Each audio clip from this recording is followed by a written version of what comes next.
डिब्रूगढ़ में बरसे Rahul Gandhi, BJP RSS पर साधा निशाना। कहा, लोकतंत्र में आ रही गिरावट पूरे देश को नियंत्रित कर रही नागपुर की एक सेना।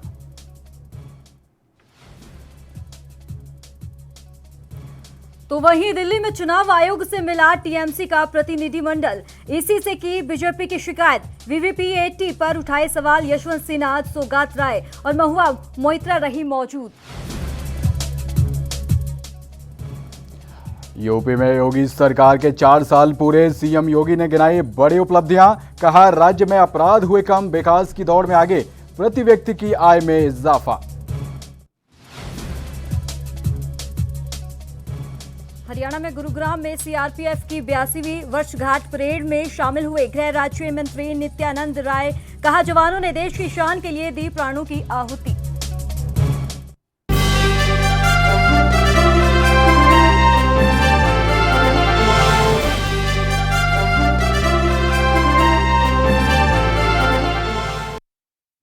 नमस्कार, स्वागत है आप सभी का एएनबी न्यूज में और मैं हूं आपके साथ करिश्मा भारद्वाज और मैं हूं पवन पांडे। 5 राज्यों में होने वाले चुनाव की तारीख नजदीक आ रही है और राज्य में अपनी सत्ता जमाने के लिए राजनीतिक पार्टियां हर संभव प्रयास कर रही हैं। कांग्रेस सांसद राहुल गांधी 2 दिन के असम दौरे पर हैं, जहां उन्होंने डिब्रूगढ़ में एक रैली को संबोधित किया। तो वहीं इसी दौरान उन्होंने कहा कि आपको लगता है कि लोकतंत्र में गिरावट आ रही है, युवा बेरोजगार हैं और किसान आंदोलन कर रहे हैं, सीएए है। और राहुल गांधी ने आगे ये कहा कि हम असम के लोगों से उनकी संस्कृति और परंपरा को भूलने के लिए नहीं कह सकते। इसके अलावा राहुल गांधी ने आरएसएस पर आरोप लगाते हुए कहा कि एक बल जो नागपुर में पैदा हुआ वो पूरे देश को नियंत्रित करने की कोशिश कर रहा है। इस दौरान राहुल गांधी ने छात्रों से भी बातचीत की।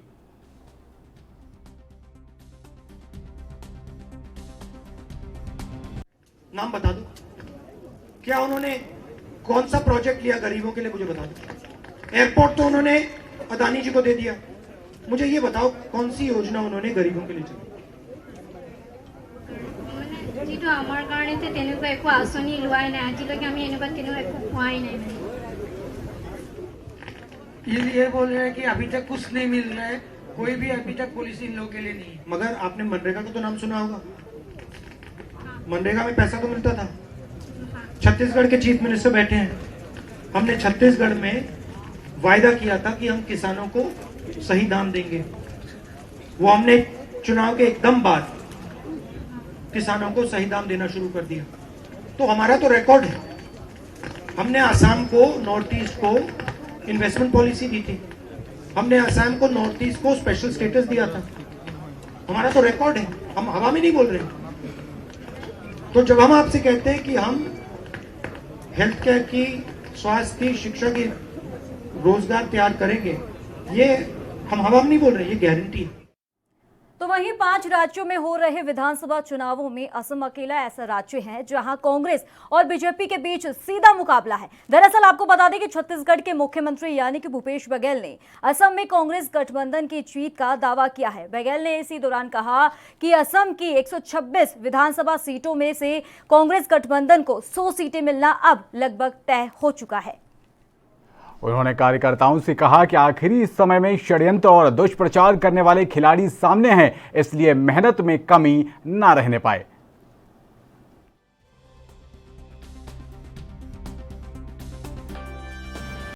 मैं तो मुख्यमंत्री के क्षेत्र में आया हूं तो सोचा पूछ लूं कि कितने स्कूल, कितने कॉलेज, कितने मेडिकल कॉलेज, कितने हॉस्पिटल बने हैं। मुझे बताया जितने सड़कें बनी हैं उसकी रिपेयरिंग भी नहीं कर पाया, नई सड़क बनाना दूर के बाद।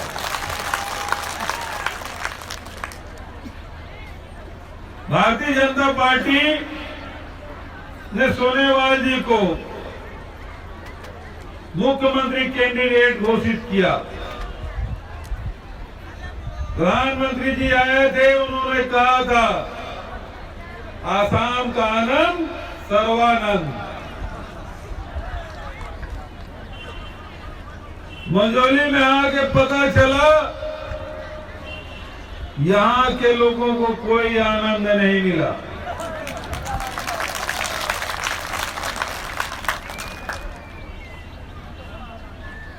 यहाँ एक पुल बनाने की बात उन्होंने कही थी, यहाँ से जोरहट तक के 2016 में भी भूमि पूजन हो गया, शिलान्यास कर लिए और अभी 2021 में कर लिए, डीपीआर तक नहीं बना है। जो ये काम नहीं कर सकता, जो आपके भरोसे विधायक बना, मुख्यमंत्री बना, माजोली का जो नहीं हो सकता वो आसाम का नहीं हो सकता। तो खबरों में आगे बढ़ते हैं। मुकेश अंबानी विस्फोटक मामले को लेकर महाराष्ट्र में घमासान जारी है। महाराष्ट्र के गृह मंत्री अनिल देशमुख को पद से हटाया जा सकता है। अनिल देशमुख एनसीपी प्रमुख शरद पवार से मिलने उनके दिल्ली आवास पर पहुंचे हैं।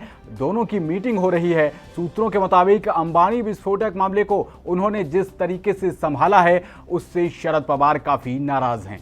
तो वहीं शरद पवार से मुलाकात के बाद अनिल देशमुख ने कहा कि अंबानी विस्फोटक मामले की जांच एनआईए और एटीएस कर रही है और राज्य सरकार जांच में पूरा सहयोग कर रही है और इस मामले में जो भी दोषी होगा उसे सजा मिलेगी।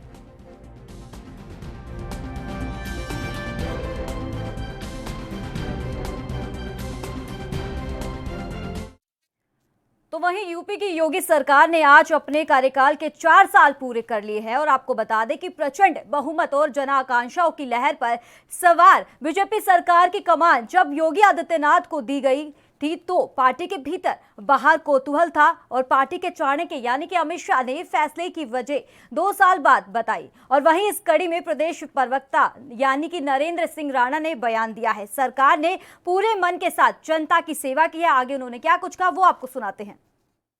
देखिए, जनता के द्वारा पहली सरकार है जो चुनकर आई, जिसने 4 लाख नौकरियां घर बैठे बुलाकर उत्सव मनाकर उसका नियुक्ति पत्र जो पार्थ है, जो उसका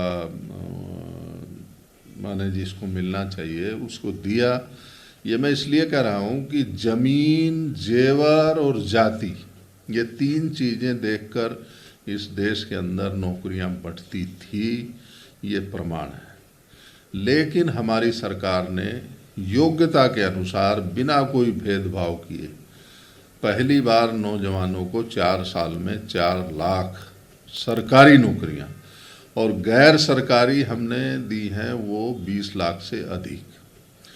उसके अतिरिक्त हर साल हमने एक रोड मैप बनाया और हर साल 19 तारीख को हम ये बताते हैं कि 365 दिन में हमारे मुख्यमंत्री जी ने 365 दिन रात दिन जगकर प्रदेश की जनता के लिए क्या कार्य किया। 5 राज्यों में होने वाले चुनाव की तारीख नजदीक आ रही है। राज्य में अपनी सत्ता जमाने के लिए राजनीतिक पार्टियां हर संभव प्रयास कर रही है। पश्चिम बंगाल में ममता बनर्जी की सरकार को लगातार झटके मिल रहे हैं और अब तक कई विधायक, पूर्व मंत्री और नेताओं ने पार्टी छोड़ बीजेपी का दामन थाम लिया है। तो वहीं टीएमसी नेता शिशिर अधिकारी भी बीजेपी में शामिल हो सकते हैं। पश्चिम बंगाल में हिंसा मुक्त और निष्पक्ष मतदान पर चर्चा करने के लिए आज तृणमूल संसदीय प्रतिनिधिमंडल चुनाव आयोग से दिल्ली में मुलाकात करेगा। इस प्रतिनिधिमंडल में सौगत राय, महुआ मोइत्रा और हाल ही में टीएमसी से जुड़े पूर्व बीजेपी नेता यशवंत सिन्हा शामिल हैं।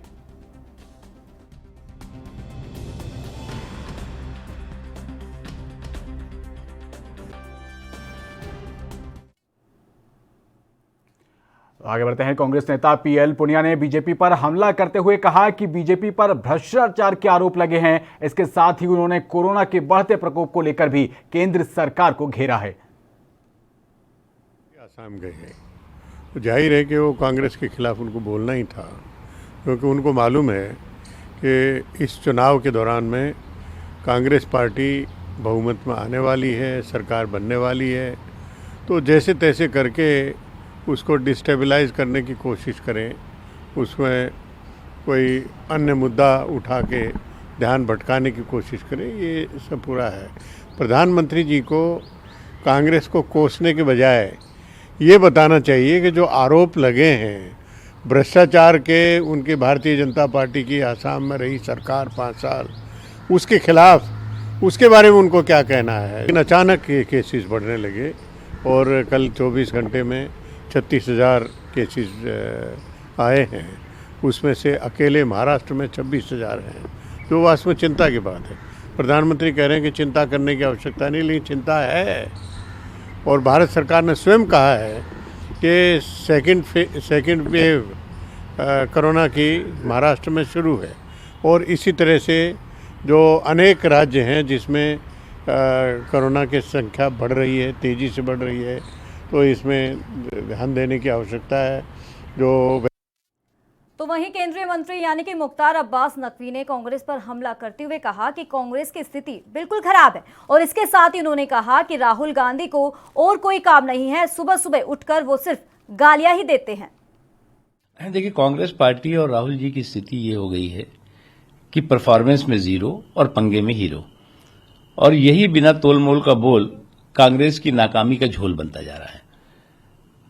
आज देखें आप कांग्रेस की स्थिति क्या हो गई है। ग्रैंड ओल्ड पार्टी आज जो है वो पंचायत की भी महंगी पड़ गई है। पंचायत के चुनाव में भी जो है वो परफॉर्मेंस नहीं कर पा रही है, लोगों का विश्वास नहीं जीत पा रही है। अब सुबह सुबह हर दिन जो है वो आप झूठ, बेबुनियाद बातें, फेक एंड फैब्रिकेटेड किस्से और कहानियां कहेंगे, तो उसका असर यही होगा कि आप जो पूरा की पूरा आपका परफॉर्मेंस है उसमें आप जीरो दिखेंगे। हाँ, पंगे में हीरो बन सकते हैं। तो वहीं बीजेपी नेता राम कदम ने शिवसेना पर हमला करते हुए कहा कि आज का सामना अखबार पुनः बाजे गैंग का बचाव करते हुए उनका समर्थन कर रहा है। उन्होंने और क्या कुछ कहा, सुनिए। सामना अखबार में पुनः एक बार 22 दिनों के पश्चात भी शिवसेना तो वाजे गैंग का समर्थन करते हुए उनका बचाव करने निकली है। मुंबई पुलिस कमिश्नर का तबादला यह एक रूटीन तबादला है, वे एक अच्छे अफसर हैं, इस प्रकार से उनकी तारीफ हो रही है। उसी जगह पर उन्हीं के साथ ही राष्ट्रवादी के नेता गृह मंत्री अनिल देशमुख जी बयान देते हैं कि इस पूरे मामले में माफ़ नहीं की जा सकती, इस प्रकार की गलतियां हुई है, उस कारण ये तबादला हुआ है। क्या अनिल देशमुख जी का इशारा ये शिवसेना की ओर है कि शिवसेना की ओर से बहुत बड़ी गलतियां? तो वहीं संसद के बजट सत्र का आज दूसरा चरण जारी है और आज इस सत्र का चौथा दिन है। बीते दिन लोकसभा में जिस फोन टैंपिंग का मामला गूंजा था और आज राज्यसभा में इस पर हंगामे की संभावना है। और आपको बता दें, इस क्रम में राज्य सरकारों द्वारा फोन टैंपिंग के बढ़ते मामलों को लेकर बीजेपी के सांसद यानी कि भूपेंद्र यादव ने आज राज्यसभा में 0 आवर नोटिस दिया है। वहीं ईंधन की बढ़ी कीमतों के कारण गरीब परिवार पुराने पारंपरिक ईंधन व्यवस्था अपनाने को मजबूर हो गए हैं। इसके मद्देनजर कांग्रेस सांसद अखिलेश प्रसाद सिंह ने राज्यसभा में 0 आवर नोटिस दिया है। तो वहीं आपको ये भी बता दें कि इस सत्र के शुरुआती 2 दिन कामकाज सामान्य तौर पर जारी रहा और कई महत्वपूर्ण बिल सदन में पेश किए गए और आज भी दोनों सदनों में कई महत्वपूर्ण बिल पेश किए जाने की संभावना है।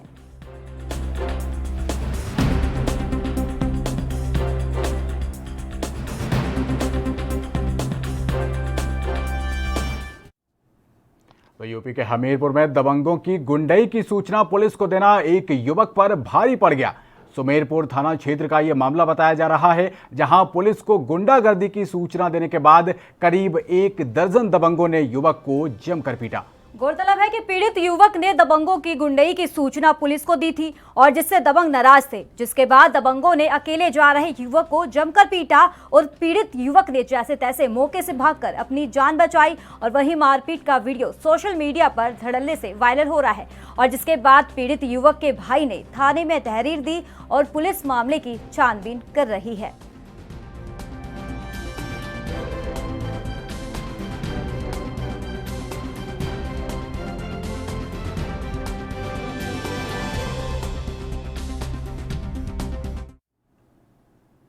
वक्त हो चला एक छोटे से ब्रेक का।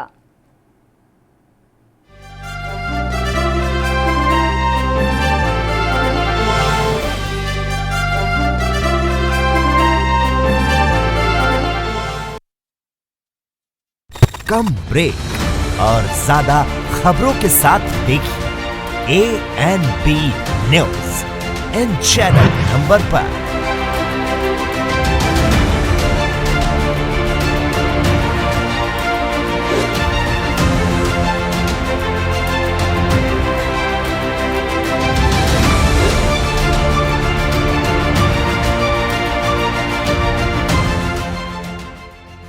क्या आप दुबले पतले कमजोर हैं, आपकी सेहत नहीं बनती? भूख कम लगती है, वजन नहीं बढ़ता? दरअसल मेन बात खाना पीना खाना नहीं है, मेन बात है खाया पिया लगना।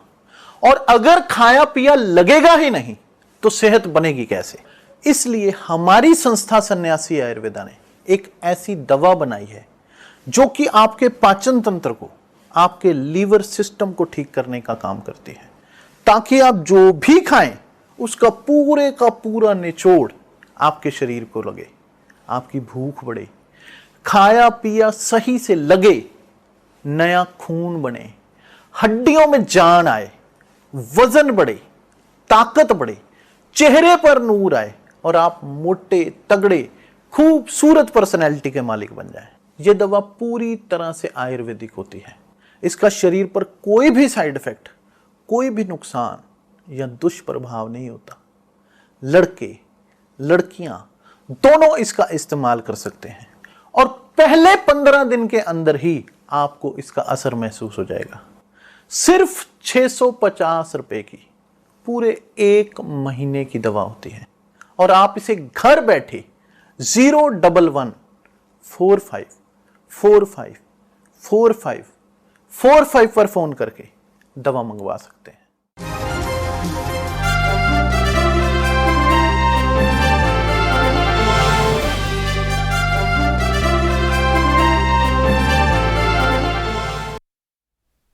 नमस्कार, तो ब्रेक के बाद आपका स्वागत है। बढ़ते हैं अगली खबर की ओर। यूपी के अमेठी में जल्द ही अत्याधुनिक असॉल्ट राइफल AK-203 का निर्माण शुरू हो जाएगा।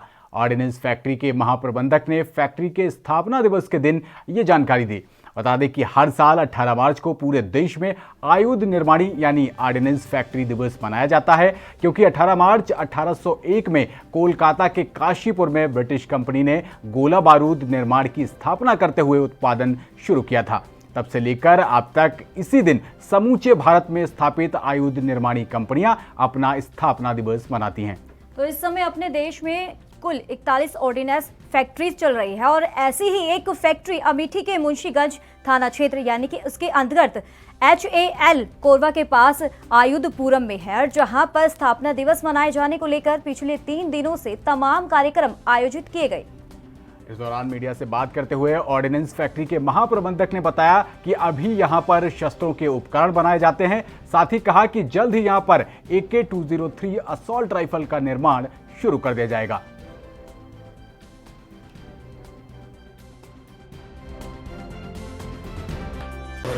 AK-203 तो फिर ऐसी गन है जिसके बारे में मेरे ख्याल से पूरा विश्व जानता है और जो हमारी सेना बल है और पुलिस फोर्स भी है और आगे इसको निर्यात करने का भी प्लान है।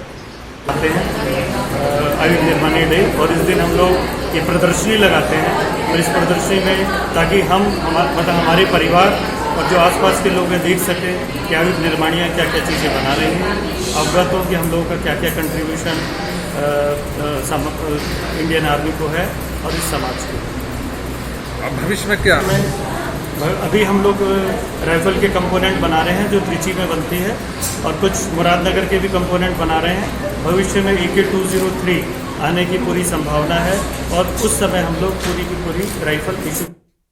तो वहीं राजस्थान के कुछ हिस्सों में अचानक से मौसम में आए बदलाव के कारण हल्की बूंदाबांदी देखी गई और जिसने आने वाले समय में मौसम को लेकर किसानों की चिंता को बढ़ा दिया है। दरअसल एक नए विक्षोभ में से राजस्थान के अनेक हिस्सों में बूंदाबांदी के साथ तेज हवाएं चली और मौसम अचानक बदल गया। मौसम में अचानक आए बदलाव से किसानों की चिंता बढ़ गई है। मौसम विभाग का कहना है कि एक नया विक्षोभ शुरू होने से राज्य में मौसम बदल गया है। कल राज्य के जैसलमेर, अलवर और कोटा जिलों में बादलों की गड़गड़ाहट के साथ हल्की बूंदाबांदी हुई, जबकि शाम को राजधानी जयपुर समेत अनेक इलाकों में तेज हवाएं चली। मौसम विभाग के निदेशक राधेश्याम शर्मा ने बताया कि कल रात 8:30 बजे तक बीकानेर में 2 मिलीमीटर, जयपुर में 0.3 मिलीमीटर और चूरू में बूंदाबांदी दर्ज की गई।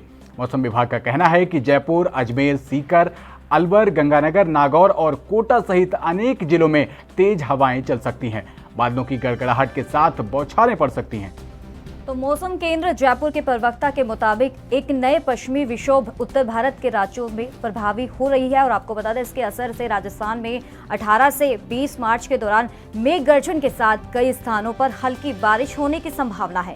केंद्र के मुताबिक आगामी 2 दिन यानी कि 19 से 20 मार्च को उदयपुर, कोटा, अजमेर, जयपुर, भरतपुर और साथ ही बीकानेर संभाग के उत्तरी भागों में बादलों की गड़गड़ाहट के साथ हल्की बारिश होने की संभावना है।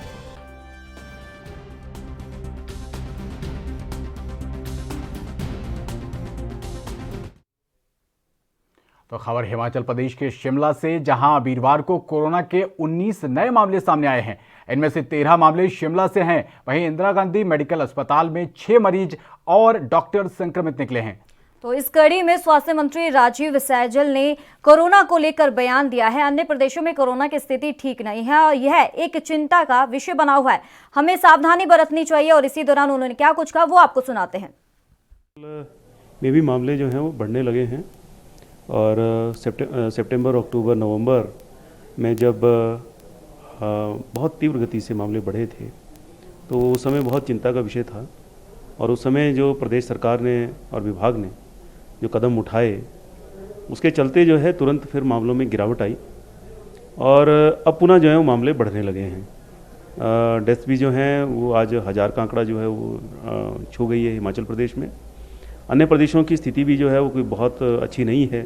टोटल नंबर ऑफ डेथ्स अगर हम पंजाब की बात करें तो तकरीबन जो है 6100 डेथ्स जो हैं वहाँ पर हुई हैं। अगर हम हरियाणा की बात करें तो 3000 के करीब डेथ्स वहाँ पर हुई हैं। J&K की बात करें तो वहाँ पर 1974 डेथ्स हुई हैं और हिमाचल में भी जो है ये आंकड़ा जो है 1000 को छू गया है। तो ये चिंता का विषय है। इस प्रकार से केसेस का बढ़ना, कल सम्मानीय प्रधानमंत्री जी ने देश के सभी मुख्यमंत्रियों के साथ भी जो है ये जो नंबर ऑफ केसेस फिर से कुछ एक प्रांतों में बढ़ने लगे हैं और ये कल ध्यान में आया है कि कुछ जिलों के अंदर तो 150% से भी अधिक वृद्धि जो है वो हुई है मामलों में। तो ये बहुत चिंता का विषय है और इसकी प्रधानमंत्री जी का स्वयं मुख्यमंत्रियों के साथ वीडियो कॉन्फ्रेंस के माध्यम से जुड़ करके और फिर कुछ इंस्ट्रक्शंस का उनकी तरफ से जो है जो आई हैं, जो सुझाव आए हैं और जो करने के लिए करणीय कार्य उन्होंने प्रदेश सरकार को करने के लिए कहे हैं। ये नया स्ट्रेन तो नहीं है, ये पुराना ही स्ट्रेन है। 2 वेरिएंट्स जो हैं इसके रिपोर्ट हुए थे, एक अफ्रीकन वेरिएंट था और एक यूके वेरिएंट था। और यूके वेरिएंट भी जो है क्योंकि इसमें जो है हमारे देश में जो है इस प्रकार का कोई मामला जो नहीं पाया गया।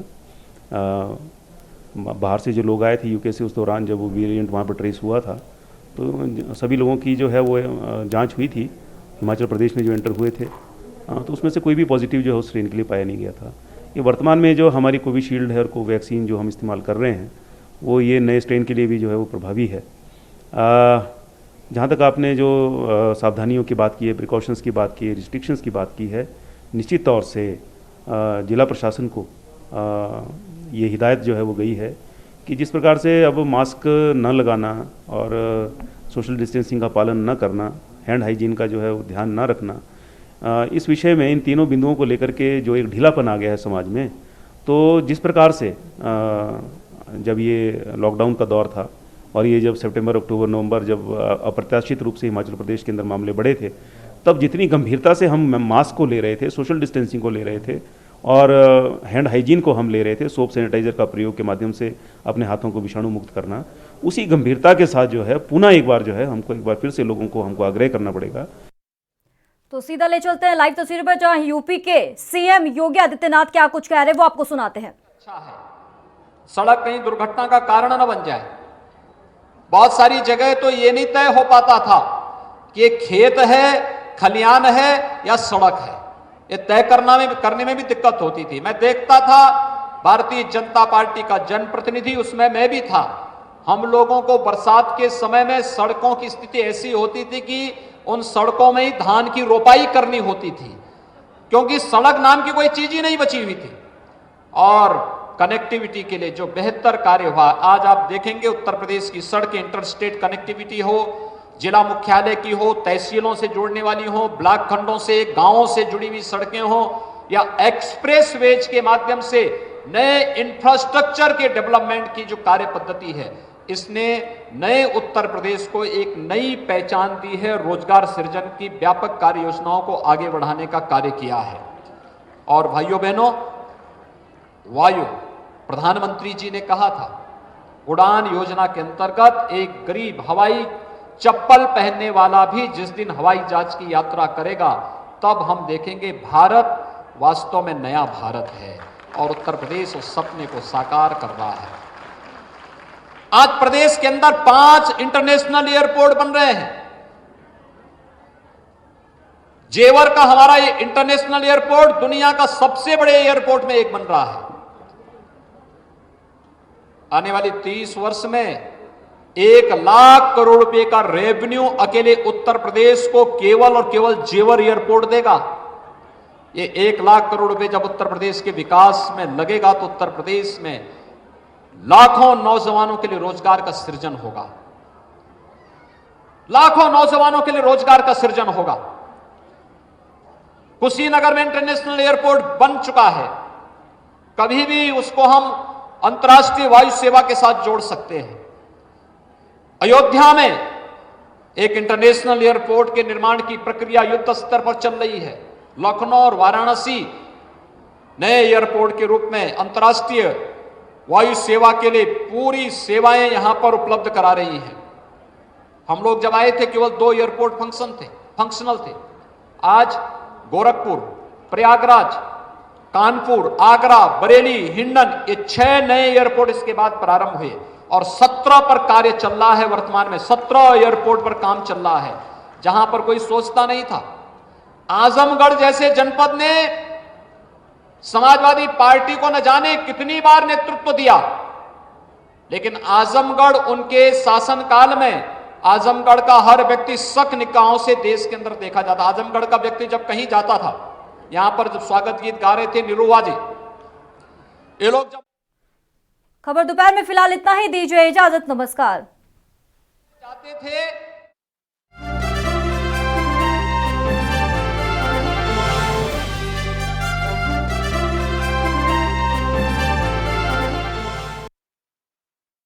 क्या आप दुबले पतले कमजोर हैं, आपकी सेहत नहीं बनती, भूख कम लगती है, वजन नहीं बढ़ता? दरअसल मेन बात खाना पीना खाना नहीं है, मेन बात है खाया पिया लगना। और अगर खाया पिया लगेगा ही नहीं तो सेहत बनेगी कैसे? इसलिए हमारी संस्था सन्यासी आयुर्वेदा ने एक ऐसी दवा बनाई है जो कि आपके पाचन तंत्र को, आपके लीवर सिस्टम को ठीक करने का काम करती है, ताकि आप जो भी खाएं उसका पूरे का पूरा निचोड़ आपके शरीर को लगे, आपकी भूख बढ़े, खाया पिया सही से लगे, नया खून बने, हड्डियों में जान आए, वजन बढ़े, ताकत बढ़े, चेहरे पर नूर आए और आप मोटे तगड़े खूबसूरत पर्सनैलिटी के मालिक बन जाएं। यह दवा पूरी तरह से आयुर्वेदिक होती है। इसका शरीर पर कोई भी साइड इफेक्ट, कोई भी नुकसान या दुष्प्रभाव नहीं होता। लड़के लड़कियां दोनों इसका इस्तेमाल कर सकते हैं और पहले 15 दिन के अंदर ही आपको इसका असर महसूस हो जाएगा। सिर्फ 650 रुपए की पूरे 1